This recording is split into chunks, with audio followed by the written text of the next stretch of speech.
안녕하세요. 된 멘토 신범철입니다. 오늘 알아볼 기업은 애경케미칼이고요. 애경케미칼에 관련된 이슈는 어떤 것들이 있는지 한번 같이 살펴보도록 하겠습니다. 일단 애경케미칼의 사업별 매출 비중을 보게 된다면은 이 가소제 부분에서 48.3%가 나오게 되면서 애경케미칼의 주력 사업이다라는 것을 확인할 수가 있다라는 겁니다.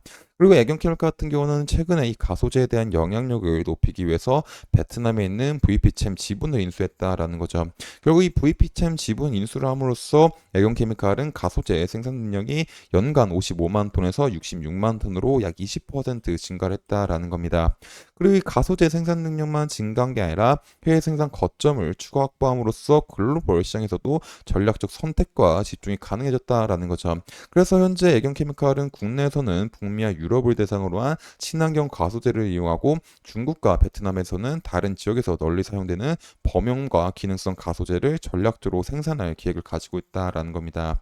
결국 이 가소제가 활발하게 쓰이기 위해서는 앞으로 전방 사업인 건설업에 대한 부응이 있어야 된다라는 겁니다. 그래서 이 부분과 관련된 이슈를 살피게 된다면은 결국에 이 부동산과 건설업 시장에서 가장 큰 시장은 중국이다라는 거죠. 이 특히 중국 같은 경우는 부동산이 생산과 소비, 투자 등 내수 전 분야에 걸쳐서 중국 경제 성장을 이끈 핵심 동력 사업이다라는 겁니다. 그리고 핵심 동력 역할을 하고 있는 만큼 부동산 관련 업종이 차지하고 있는 비중이 GDP에서 약 25%를 차지하고 있을 정도로 중국 부동산은 중국 내에서 경제적 파급 효과가 상당한 사업 분야다라는 겁니다. 하지만 최근 중국 부동산 시장은 부동산 부문 규제 강화와 투자 심리 위축 등 영향으로 인해 가지고 2021년도 이후로부터 부진한 흐름을 지속적으로 보여주고 있는 상황이다라는 거죠. 결국에 중국은 부동산 개발 기업의 자금 조달 여건이 악화가 되고 대형 부동산 개발 기업들이 잇따라 채무 불이행 위기에 빠지게 되면서 시장이 위축이 되고 있는 상황이다라는 겁니다. 특히 2021년 9월 형다그룹의 디폴트 가능성이 부동산 가격 하락과 거래 급감에 트리거로 작용을 했었고 이후에는 순낙차이나나 컨트리가드 등 여타 주요 대형 부동산 개발 기업 또한 채무 불이행 위기에 빠지게 되면서 부동산 시장 전반에 걸쳐서 불안감이 연쇄적으로 확산이 되고 있다 보니까 중국 부동산 경기 지수 지표가 그렇게 좋은 상황은 아니다라는 겁니다. 특히 중국 부동산 경기 지수 같은 경우는 부동산 업황을 대표하는 지수로서 이 100을 상회하게 된다면은 부동산 경기가 호전이고 하회하게 된다면은 부동산 경기 둔화를 의미한다라는 거죠. 그리고 전반적으로 부동산 시장을 나타내는 이 중국 부동산 경기 지수를 봤었을 때 2023년 12월 기준으로 93.36으로 역대 최저 수준을 나타내고 있는 상황이고 2022년도 1월 때부터 지속적으로 100을 하회하게 되면서 여전히 중국 부동산이 살아나고 있지 않다라는 모습을 보여주고 있다라는 겁니다. 결국 중국에 대한 부동산 경기가 좋지 않다 보니까는 중국 부동산은 부동산 기업의 채무 불이행 위기에 따른 공사 지연과 중단 영향 등으로 이 투자에 대한 심리도 굉장히 위축되고 있는 모습을 보여주고 있다라는 겁니다. 그래서 결국 이 투자 심리가 위축된다라는 것은 부동산 기업의 경영난으로 이어지는 악순환이 형성이 되게 되면서 부동산 침체가 장기화가 되고 있고 심화가 되고 있는 모습을 나타내고 있다라고 보시면 될 것 같습니다. 그리고 중국 같은 경우는 이런 상황이 지속되다 보니까는 정부 부양 조치로서 중국의 부동산 시장이 어느 정도 안정되게 만들려고 하고 있는 노력은 있지만은 전반적으로 시장 자체가 다운이 되다 보니까는 이 중국 정부의 강도 높은 정책적 지원에도 불구하고 시장에서는 2024년에서도 중국 부동산 시장은 부정적일 거다라는 상황이 굉장히 강하다라는 거죠. 그래서 이제 중국 쪽에서는 이 건설업도 가장 크고 건설업이 가장 큰 만큼 가소제에 대한 사용량도 많은데 건설업과 부동산이 다운되다 보니까는 애경케미칼이 생각보다 중국 쪽에는 많은 매출을 못 올릴 수가 있는 점도 생각을 해봐야 되지 않을까 싶습니다. 하지만 그래도 기대할 시장은 존재한다라는 거죠. 그럼 그 시장이 어딜까라고 보게 된다면은 인도다라는 겁니다. 특히 인도 같은 경우는 최근 100만 명 이상 도시가 68개 정도에 이르게 되고 현재 인도 인구의 33%가 대도시에 위치를 하고 있다라는 거죠. 그리고 2030년도에서는 이 도시 인구가 40% 정도까지 증가할 수가 있는 상황이다 보니까는 이 많은 사람들의 수를 창출하기 위해서는 중저가 주택에 대한 추가 수요가 필요하다라는 겁니다. 그래서 인도 같은 경우는 증가하고 있는 인구수와 대도시 인구수 증가 비율을 이용 때문에 주택에 대한 이제 추가 수요가 일어나게 되면서 건설 사업이 활발하게 진행이 되고 있다라는 거죠. 그래서 최근 인도의 인프라 개발 주요 내용을 보게 된다면은 이 주거 부근에서 증가하는 주택 수요를 충족하기 위해서 향후 5년간 2천만 채 주택을 건설하겠다라고 나타냈다라는 겁니다. 그리고 또 다른 하나는 이제 항공 분야도 있다라는 거죠.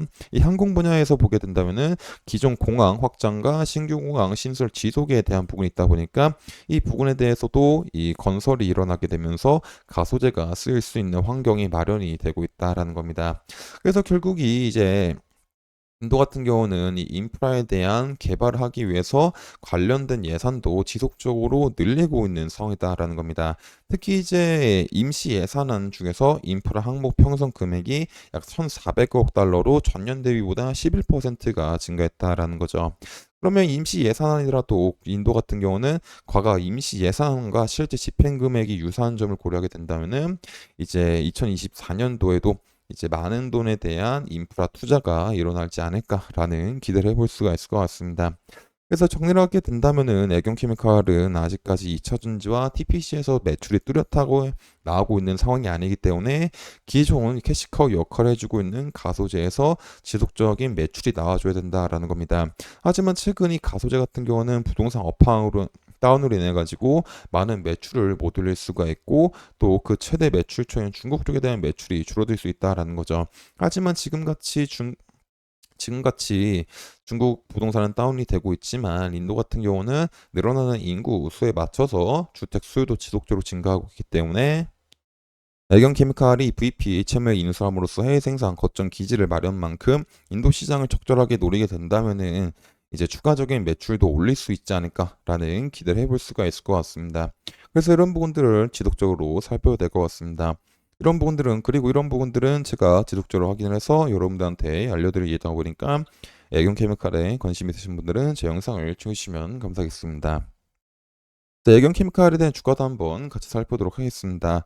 결국 애경케미칼 같은 경우는 이제 작년도 11월 달부터 24년도 1월 달까지 상승했었던 이유는 이제 아라미드 원료인 TPC와 이제 바이오 항공유인 SAF 그리고 2차 전지 업황과 엮이게 되면서 이제 주가가 많이 상승했지만은 결국 이 시점도부터 바이오 연료에 대한 이슈가 시들시들해지고 아라미드에 대한 부분 전기차 업황 악화로 인해 가지고 2차 전지에 대한 힘이 빠지다 보니까는 자연스럽게 주가가 하락을 했다라는 겁니다.